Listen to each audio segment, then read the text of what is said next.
Welcome to the Endo Belly Girl Podcast. I'm your host, Alyssa Chavez.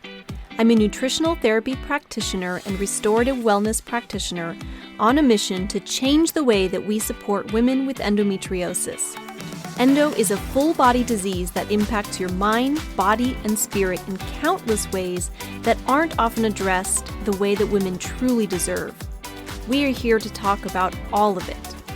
Please keep in mind that the content of this show has been created for educational purposes only and should never be used as a replacement for medical diagnosis or treatment. Hey, my friend, and welcome back to the Endo Belly Girl Podcast. Have you ever skipped breakfast, just grabbed a coffee, and called it a morning? Or tried intermittent fasting? Or gotten stuck eating only oatmeal for breakfast? If you have endometriosis, this might be one of the sneaky ways that your symptoms are being aggravated. So today, we're going to look at why breakfast isn't just one of the most important meals of the day. It can actually even be your secret weapon for managing endo symptoms. By the end of this episode, you'll know exactly how to build a breakfast that stabilizes your blood sugar, keeps your energy steady, and even reduces inflammation. I'm your host, Alyssa Chavez, functional nutritionist and fellow Endo Warrior. I'm actually on my period today, in case you needed to know that information, as I record this episode, which is something that I never would have been able to do before following the strategies that I talk about on this podcast. But now my days of debilitating pain are behind me, so I'm happy to share all of my secrets with you. In today's episode, we'll take a look at why breakfast is so important, what to consider when it comes to timing for your breakfast, plus ideas of what to actually eat for breakfast. The question that I always hear, what should I actually eat? But first, let's bust some myths. Myth number 1, skipping breakfast and fasting in the morning is best for your health. The truth, skipping breakfast disrupts your blood sugar balance and can wind up leaving your hormones out of whack. We'll dig more into this in a bit. Myth number 2, breakfast has to consist of traditional breakfast foods like cereal, toast, orange juice, and pancakes. The truth, many of the traditional breakfast foods won't nourish your body the way that it actually needs. Don't be afraid to think outside the box. Myth number 3, a smoothie is a great healthy breakfast. The truth, a smoothie can be a decent breakfast option if done right. We'll talk about this in a bit, but most smoothies are just going to spike your blood sugar. Okay, so let's talk about why breakfast really matters for Endo Warriors. I recorded an episode a while back, which was episode 21, called Blood Sugar, the Key to Hormonal Balance for Endo. And I will link to that one in the show notes because that episode dives deeper into what I'm going to talk about today, which is that breakfast is really important for keeping your blood sugar stable. So here's what I see a lot, and this is something that I work with a lot with my clients as well as members of the Endo Wellness Initiative. This is something that we talk about in there. So imagine this, picture this, because I think we've all done this at some point or another in our lives. You get up in the morning, you grab a cup of coffee and maybe some kind of pastry or piece of toast or something quick and easy. And it gives you energy in the moment, of course, but then an hour or two later, your blood sugar crashes and you feel hungry again. And so then maybe we grab something quick, a banana or something to help tide you over, and you feel good again. But then an hour or two later, we have the same thing. You grab another cup of coffee. And what happens with that is that basically your blood sugar just has huge spikes and crashes when you're following that. It just becomes this roller coaster that can be very challenging to get off of. And eating breakfast is one of the very simple changes that you can make. Eating a nice balanced breakfast, which we're going to talk about today, that can really help to keep your blood sugar stable right from the first thing in the morning. It kind of sets you up for success for the rest of the day. Because when you do skip breakfast, or maybe just eat breakfast really late in the day, your blood sugar drops, which causes your cortisol to spike, and your body just generally feels stressed. And that stress can contribute to worsening pain and fatigue and hormone imbalances in particular. Now, we're going to circle back to the hormone piece of it, but just know that the blood sugar and just eating breakfast in general is really important for the health of your hormones. So, and that's something that we are definitely thinking about as Endo Warriors. So, something to be aware of. The other part of breakfast that's super important is that most of us just don't get enough protein in general. And breakfast is one place where protein is severely lacking in a lot of cases, right? If you're eating things like having a smoothie for breakfast, having a piece of toast, having some cereal, things like that are just not going to give you the amount of protein that you need. I know I was actually having a conversation with a friend/colleague of mine. We were talking about things that we used to eat for breakfast. So this is back like in high school days for me, especially because school started early and I wasn't the best at getting myself up and ready in the morning, and also wasn't terribly concerned about nutrition at that particular point in my life. So my typical breakfast would look like a bag of dried Cheerios, or a Carnation instant breakfast. Remember those? Those are just full of sugar and additives and all kinds of things I don't really want to know about anymore. And oatmeal was another common example of something that I used to eat on a regular basis, and that was when I took the time to actually make myself breakfast in the morning. And I was often hungry an hour or two later and would be losing energy, would feel fatigued, by mid-morning. And looking back, I was like, oh, well, gosh, I wonder why. Just eating food, it turns out, is not enough to satiate your body for any extended period of time. Now I know better, and I'm here to share it with all of you. But also just to give you an idea of where I came from. I mean, I certainly have not been eating well and giving myself a nutrient-dense diet for my whole life. These were a lot of changes that I had to make over the years. Now, circling back to that blood sugar piece, timing matters with that. It's not just about eating breakfast. It's about eating breakfast at the right time of day to help to support your body. Now, when it comes to intermittent fasting, because that's a term that's thrown out a whole lot, we are kind of taught that that's something that we should be following. There's a lot of evidence showing that intermittent fasting can be really helpful. But here's the thing. When it comes to intermittent fasting, most of the studies that have been done on men. Men are not built the same as women. And what I have seen in my clinical practice, because I work with a lot of hormone testing and actually getting to kind of look behind the scenes and see what's happening with the hormones. And what I see, and this has definitely been the case because I talk to colleagues of mine a lot. I am in several circles of people, of fellow practitioners where we're communicating with each other and talking about clinical outcomes and all the things.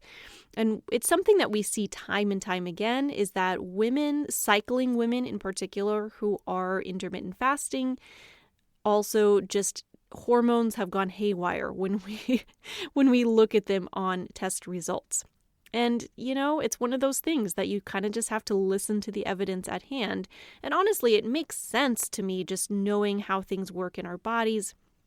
Coming back to that blood sugar piece, your blood sugar has huge impacts on your hormone health. Again, go back to that episode 21 that's linked in the show notes for more on that, because that's something I could really take a deep dive on, but we have other things to talk about today.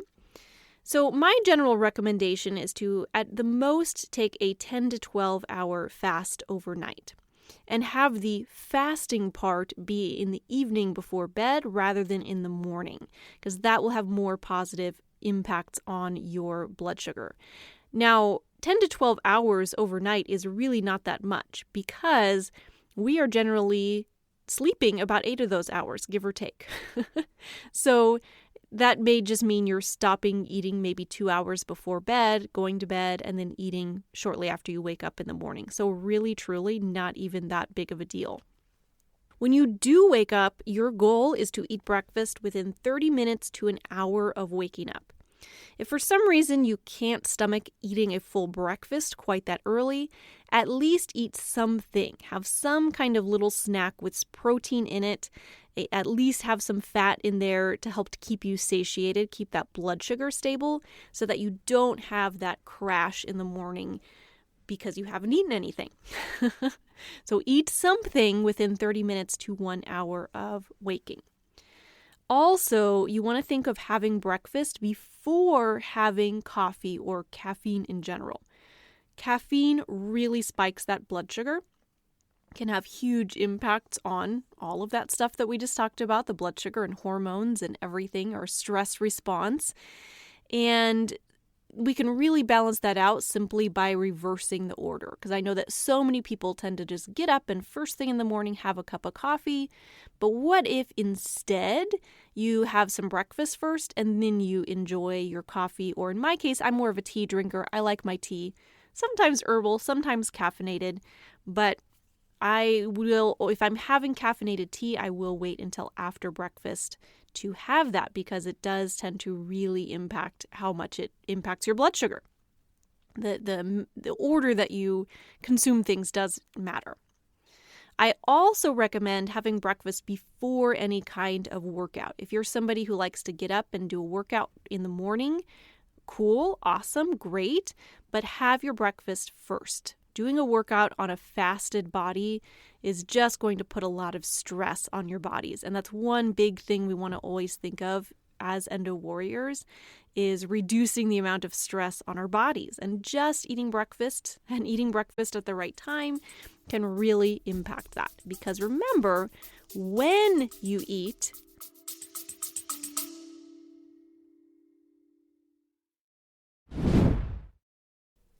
hey there, Endo Warriors. I have some exciting news.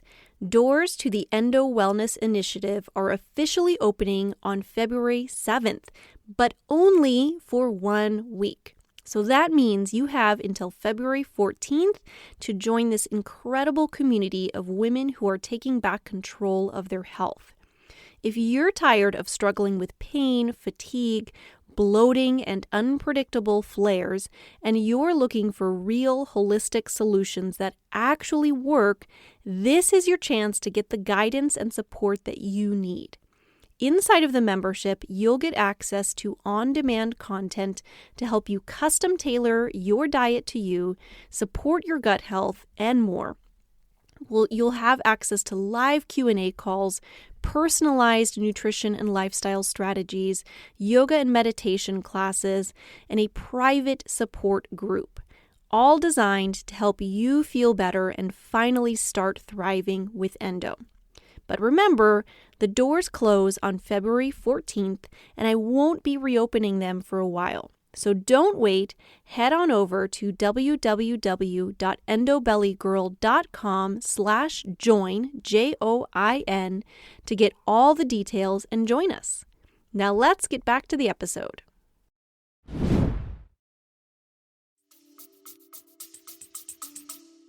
Matters just as much as what you eat. It all impacts how you feel at the end of the day. Okay. But now let's go ahead and take a look at what to eat. I'll give you some actual examples as well, but let's go ahead and start first with a general guideline of what to include on your plate. First of all, and I've mentioned this a little bit already, protein. Make protein your priority at breakfast. Your goal is to get about 25 to 30 grams of protein on your plate at breakfast time. That is probably much more than you're eating, and I'll give you an example that kind of shows you that. Eggs are a very common breakfast, and I love eggs, by the way. I'm a big fan of eggs. I eat eggs frequently myself, love them. But 1 egg is about 6 grams of protein. A typical breakfast for many people, it consists of 2 eggs and maybe some fruit or something on the side, right? Those 2 eggs, it only comes out to about 12 grams of protein. That's less than half of the recommended amount of protein that you want to be getting in your breakfast. So if that's all the protein that you're getting in your morning, I hate to tell you, my friend, but it's just not enough. Now, getting 25 to 30 grams of protein might feel like a lot, and that's okay. You may need to work up to it if your body's not used to getting that much protein at one time, and that's okay. And I will also say the 25 to 30 grams is a general guideline. However, we are all different human beings. We all have different needs. We are different sizes and shapes and all the things. So if you're eating that much protein and feel absolutely sick to your stomach, this is just too much, that can actually mean that maybe your unique body doesn't need quite as much. Maybe you're a little on the smaller side and you just don't need quite as much. It could also just mean that your body needs some support in helping to digest the protein. That's something that I see in my practice a lot as well. But it's a good general guideline to go for. And I will say that just from what I see working with women with endometriosis on a regular basis, or just women in general, most of us just aren't getting enough protein. Protein is important because it helps keep you full, helps keep you satiated, and that's important so that you're not hungry again an hour or two later. It does also help to really stabilize your blood sugar. And protein is a building block for everything in our bodies, like building our hormones, right? You thought we were on here to talk about breakfast today, but really, I feel like we're spending a lot of time talking about hormones, and that's okay, because eating breakfast, and especially eating a very protein-rich breakfast, is actually really key for supporting your hormone health. Cool.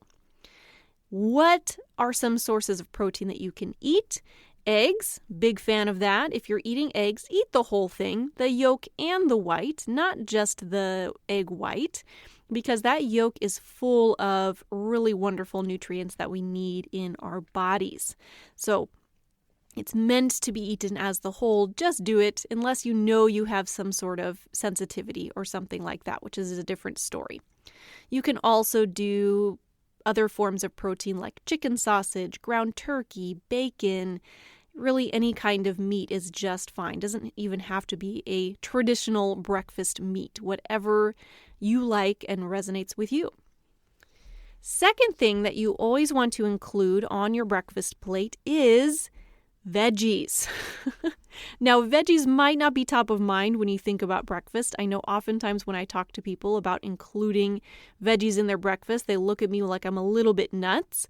But veggies are fantastic for getting in fiber, for getting in nutrients, all things that we need. And again, most of us just don't get enough veggies in general. And part of that is that we tend to only eat veggies really for dinner. Maybe sometimes for lunch, but rarely for breakfast, unless you're being intentional about that. So actually try to be intentional about that. Get some veggies in for breakfast, right? So we're getting more servings in throughout the day, because those veggies are excellent for gut health. They contain fiber that feed your good gut bacteria. They help to keep things moving if you struggle with, constipation. They help to support healthy hormone detoxification, and they can help to reduce inflammation in your body. So think about doing things like throwing in some veggies into your eggs. You can do a little veggie scramble. You can also just roast up. This is something that I do often. I'll roast up a whole bunch of veggies and stick them in the fridge and just have them ready for the week so I can just heat them up on the side of whatever else I'm eating for breakfast. Third thing you want to always include in your breakfast is some healthy fats and carbs. Those healthy fats and carbs can help keep your blood sugar stable, assuming you're using the right things, can help provide nutrients for that hormone health again, and help to support that gut health. So those can include things like the actual cooking fats and oils that you're using. Ghee, which is a clarified butter, is my favorite. Many people actually tolerate ghee really well. That's spelled Ghee, in case you haven't heard of that before. Many people who don't tolerate dairy, myself included, can still tolerate ghee well. So something to consider if you haven't used that before. And it's one of those fats that you can heat up to a higher heat without damaging it, which is really good as well. You could also do things like including avocado on your plate, and the eggs or any kind of meat that you're eating is going to contain some fat as well. Assuming again that you're including the egg yolk, which is a big part of why that's important. As far as healthy carbs, things like sweet potato or having a piece of fruit on your plate can be really good as well. Okay, so that's really what you want to include on your plate. You want to include some protein, you want to include some veggies, you want to include some healthy fats and carbs. So let's take a look then at some actual breakfast ideas, some actual things that you can make for breakfast to enjoy throughout your week here. So a few breakfast ideas for you. One idea, this is something that I make often, is just eggs with veggies. Now, can you make an omelet? Sure, if you are better at making omelets than I am. It's never been a talent of mine. I so respect people who are wonderful at making omelets. I seem to have a hard time actually making my omelets omelet-shaped, so I just make what I call eggs with veggies or veggie scramble, where I just chop up some veggies, saute them up a little bit, scramble some eggs in there, and call it a day. Or sometimes I'll just make some eggs and have some roasted veggies on the side. Same idea. And I'll often include some fresh herbs in there as well. So maybe some basil, maybe some cilantro, whatever I may have handy. And that can be a really tasty addition and also wonderful for your health. And maybe a side of fruit along with that. I'll have a little orange or a banana or, some berries depending on the time of year and what I have available. You could also do something, this is another one that I like to make frequently, and I do kind of some different variations on this, is doing some kind of hash. And the way that I do it often is doing like a ground turkey with some sweet potato, some apples, some Brussels sprouts, some greens, and you just cook all that up in one pan. So it just makes a nice, easy meal. And what I do is make a big batch of that, maybe on a Sunday morning or Saturday morning when I have a little bit more time. And then I will just heat that up throughout the week when I need a quicker breakfast, because I am similar to many of you where sometimes I just need something kind of quick on the go, and that's okay. You can also do that, though, with different meats and different veggies. You can totally mix that up and do whatever you need to do, right? It's all good. Another breakfast idea is you can make some slices of sweet potato, like some little rounds of sweet potato, roast those up in the oven, and then just put some smoked salmon on top. And I like to top that with some fresh herbs and some olive oil and just make like a little yummy breakfast that way. That's something that I really enjoy. Actually, I haven't made that one in a while, and my husband just was requesting it the other day, so I need to make that sometime soon. Another idea, this is just kind of simple, is just making up some chicken sausages or regular sausages or bacon, whatever kind of breakfast protein that you like, cooking that up with some eggs, maybe some fruit, whatever things that you like on the side of it, right? Just keep it simple. Your breakfast does not have to be fancy. My breakfasts aren't fancy. And my final idea for you, and this is kind of unconventional outside of the box, is just eat some leftover dinner. If you had some delicious, healthy dinner that you have made recently and really enjoyed, there's no reason that has to just be a dinner. You can eat that for breakfast too, right? Breakfast does not have to be breakfast foods, because I think sometimes we limit ourselves thinking that way, that breakfast has to be breakfast foods. Okay, so those are some of the options that I really like and recommend for breakfast. I also, though, wanted to talk about a few options that I know are very common breakfast options that just aren't my favorite, and explain to you why they're not my favorite. So first on that list is oatmeal. And I know I actually used to eat oatmeal for breakfast all the time. That was one of my go-tos. I felt like I was being so healthy and clean with my diet. And now I almost never have oatmeal. Honestly, the only time I eat oatmeal nowadays is if my stomach's just not feeling great and I just need something just very light and easy. I'll sometimes lean on oatmeal, but honestly, that's very rare. It's not something that I eat very often. The reason behind that is a few reasons, actually. One is that oats in general have a very high glycemic impact, meaning they have a big impact on your blood sugar. Now, you can offset that a little bit by adding protein into your oatmeal, maybe like a protein powder, or adding in some extra protein on top of your oatmeal in some fashion, like a nut butter that can have a little bit of protein, or something like that. But in general, oats themselves are going to heavily impact your blood sugar and kind of give you that spike. Now, oats also are a crop that are heavily sprayed with glyphosate and other chemicals. So they can come with some toxins that we don't want in our bodies. Now, there are some companies out there that do a good job of growing their crops and are very careful about their sourcing. So there are certain companies that you can look for. But just be aware that in general, oats tend to be a heavily sprayed crop. And the other thing to be aware of, because so many Endo Warriors are sensitive to gluten. I would say most Endo Warriors are sensitive to gluten. Now, oats themselves don't contain gluten. However, oats are not always gluten-free because oftentimes they're just processed in plants that also contain gluten and can just have some cross contact going on. The other thing, though, that I think is important to be aware of is that some people who don't tolerate gluten just also don't tolerate oats because the molecules can be very similar and your body can just basically confuse it and think that the oats are gluten and kind of ramp up that response to it that way too. So that's not true for everybody. My body doesn't negatively respond to oats in any way. It's just not something that I eat a whole lot of for the reasons I mentioned earlier, but it is something to be aware of because that can be an issue for some people. Okay, the other common breakfast food that I am not really a fan of is smoothies. Now, I'm not against smoothies in general, and actually I'm not even against smoothies with something else for breakfast. I just don't love smoothies by themselves for breakfast. Smoothies can be great because they're an awesome way just to get nutrients in your body, right? Because you're packing in lots of different forms of produce and you can actually make them in a way that can be really beneficial for your body.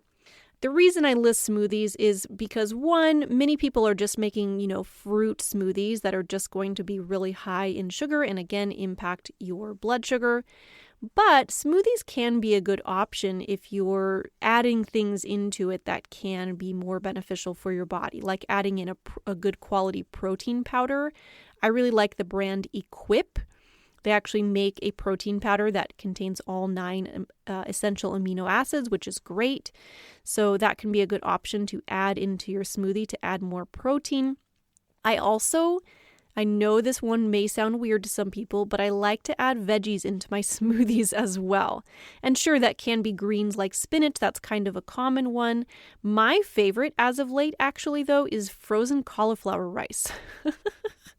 I know that sounds a little unusual, but it's something that I really like adding into my smoothies because I feel like it gives you those cruciferous veggies. The veggies themselves help to balance out the spike in the blood sugar.